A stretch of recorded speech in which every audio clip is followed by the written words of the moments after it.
काय करायचंय मित्रांनो, आपल्याला आपली फक्त बुद्धी वापरायची. आपण व्यवसाय करत असताना आपलं डोकं वापरलं पाहिजे, आपली ताकद वापरली पाहिजे, आपले विचार वापरले पाहिजेत.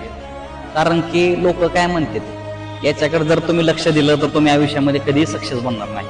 ही खरी स्टोरी आहे आणि मी हा खरा अनुभव घेतलेला आहे. जवळचे लोक असतात पण अनुभव कुठून येतो, ज्यावेळेस जवळची लोक आपल्याला कुठेतरी खाली पाडण्याचा प्रयत्न करतात त्यावेळेस आपल्याला खरं कळतं. पण सांगायचं एवढंच की तरुण पोरांनो, कुठली पण गोष्ट असू द्या ती स्वतःमध्ये असावी, ठेवावी. कारण की कुठलं काम करताना तुम्ही स्वतः निर्णय घ्या, कोणाला विचारू नका तुम्हाला काय करायचं या विषयामध्ये. कारण की सांगणारे बरेच असतात पण ऐकायचे फक्त आपल्याला.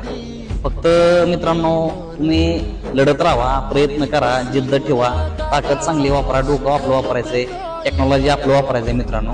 पण या सगळ्या गोष्टीचा अभ्यास करा, मगच तुम्ही मित्रांनो काय करायचंय ते करत राहा.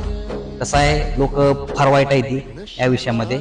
आणि एक निष्ठ राहा, प्रामाणिक राहा आणि इमानदारीने चांगलं काम करू शिका, मला असं वाटतंय. कारण की तुम्ही करणारी पोरं आहात, माग वळून कधी बघू नका. ज्या मार्गावर गेलाय तिथला एंडच करून दाखवायचा. हा शब्द मित्रांनो लक्षात ठेवा.